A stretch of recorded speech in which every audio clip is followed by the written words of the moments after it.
Hi everyone and welcome once again. So this is our third video on the finance module. So far in the first two videos, we first created the chart of account, and the chart of accounts that we created were based on this Word document which I've just created for this video demonstration. So in this we created these first three transactions whereby we did the capital investment, then the rent for the first month and some more purchasing on credit. So let's look at the next one. So the next transaction is on 15th of April. So before we start the transaction for the 15th of April, let me just show you something. So at the moment, if we go back and we try to look at the balance sheet report, so we can see that there isn't anything being shown in the balance sheet report at the moment. And this is probably,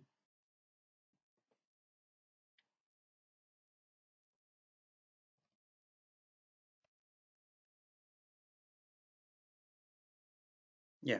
So even by selecting the correct date, we're not seeing anything here. And I'll explain why. Nothing is being shown even here as well on this report.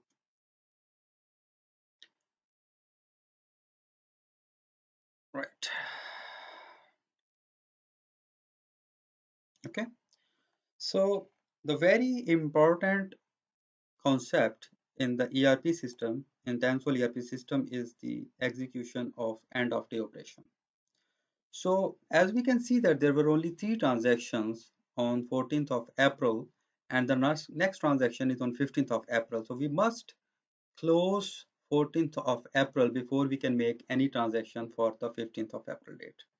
So in order to close that particular day, you just need to click on this initialize day end button, and then you can read this message.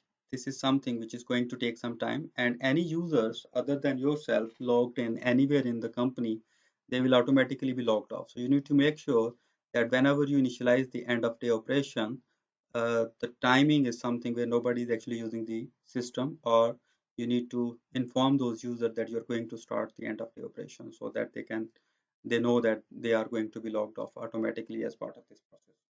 So just click on the start button. So this will initialize the day end operation. This is going to take some time. So I'm just going to pause video here and I'll come back once this process is completed. Right, so this is about to finish now. So yes, so as you can see, the moment the initialization of the end of the day process has completed, it has locked me off. So I need to now enter the username and password once again and sign in.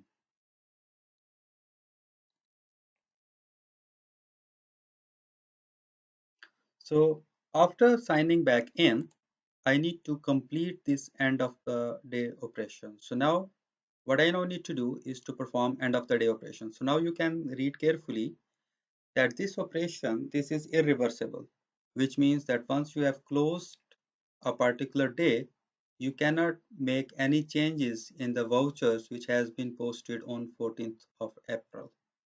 So you need to make sure before you execute this end of day operation that any outstanding transactions has either been approved or they have been withdrawn.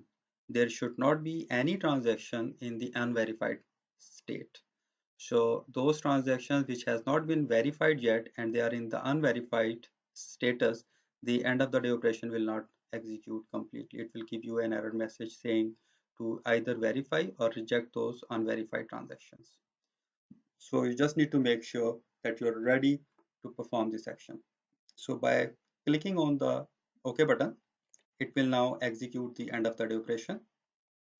So this is now going to take some time. And once again, I'm just going to pause the video here and I'll come back once this process has been completed. This takes about 1 to 2 minutes or less than that. All right. So this operation is now completed. It took about 40 seconds. So as you can see on the top, this green bar shows that the operation was executed. Okay. And also you can verify this by scrolling down, and you should be able to see OK towards the very end of this list. This is the indication that the end of the operation was executed. OK. So now if we go back in the report section once again, and let's try to execute the trial balance. So now by clicking on the trial balance, you can now see the data is now showing. So the data in the trial balance or any of the reports will only be shown once you have performed the end of the day operation. So far we can now see that our cash account has got 485,000. So basically you can change the factor here. At the moment this is in 1000, so you can, by changing the factor, you can actually see the full amount. So 485,000 is in my cash account, and the office equipment is 100,000, general equipment is 12,000, office rent is 15,000. That's my debit. And these two amounts, 600,000, which is the capital investment, and 12,000, these are showing as creditors. So you can see that this is. So on 15th of April, we did another transaction where we completed a work for a client and sent a bill for rupees 27,000 to be paid within 30 days, which means that the 27,000 rupees is our accounts receivable, and this will be against our sales account or the income or revenue account. So I'm just going to do the transaction once again. I'm just going to pause and I'm going to perform the transaction very quickly, and then I'll resume. Right, so now I have performed another transaction, this one, 15th of April. And as you can see that a new transaction code has been generated. And by clicking on the print button, you should be able to see the report. And this is actually our sales account. So we have actually made a sale of 32,000 rupees, which we have received in cash. So again, all of those reports which I have shown you before, you can actually simply click on this export to PDF, export to Word, or export to Excel sheet, or you can simply click on the print button to send it to the printer. So by clicking on the PDF format, you should be able to get a PDF file extracted out of this report.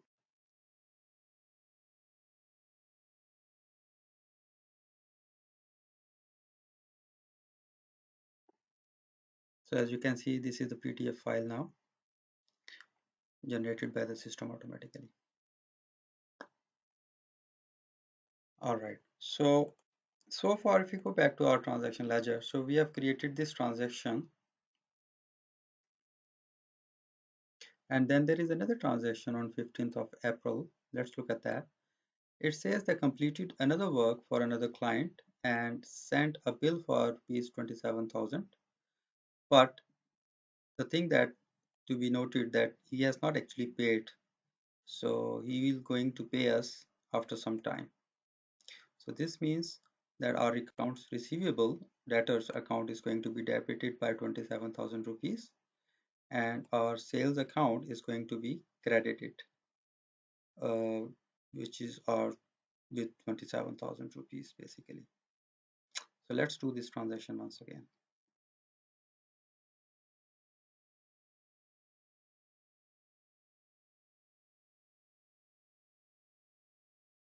Let's get this reference number 5. So the first thing is the debtors. So let's say we have actually given these services to a client, and let's select client 1 from this menu option,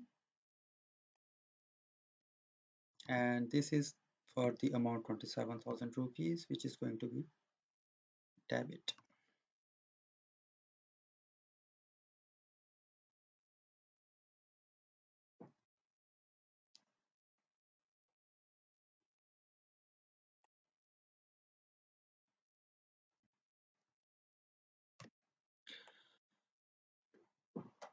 Right, so because this is something which we have not received the money in cash, so at the moment we have just debited the debtor, which is our client who we have worked for, and in the credit we are going to credit our sales account. All right, so let's select the sales account from here.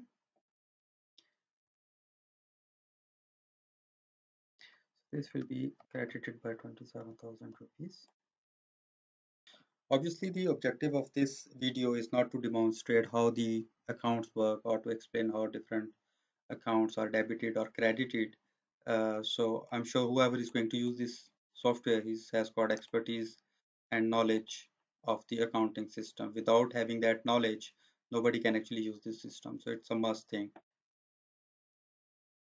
So I posted this transaction, and once again, I need to go and verify this transaction. You can, by the way, withdraw this transaction by clicking on this button simply.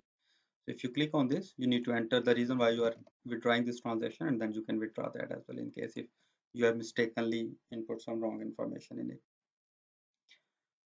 So let's select this one and approve this.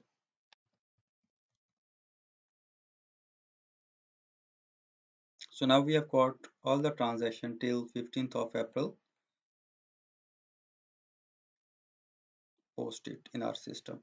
So once again, before we jump into the next step, which is 16th of April, we now need to close this particular day. So for this matter, we'll repeat the same process, end of day operation. Now, one thing, because at the moment I'm demonstrating this video and I'm performing all those transactions on the same day, even they belongs to different days. So you'll see different some discrepancy in terms of the creation date timestamps in the reports. And this is purely because on a real time scenario, we will only be doing the end of the day operation only once a particular day has been completed. So I'm just going to pause here. I'm going to complete the end of the day operation and then I'll resume once this is finished. Right, so I have done the end of day operation for 15th of April. So now you can see that there is one more transaction that happened on 16th of April. So I'm just going to log this transaction as well. So for this matter, if I go back to the general voucher entry screen, you can see the dates is already set to 16th of April. So this transaction is whereby we purchase some more additional equipment for the rupees 8,000, and this time we paid in cash.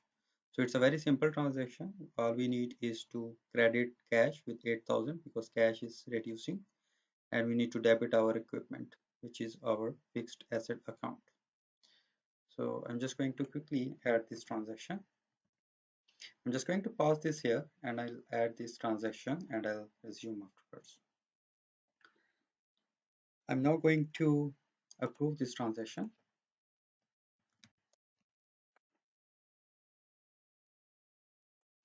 And as you can see that there is only one transaction happened on 16th of April. So now we are going to execute end of day operations for 16th of April.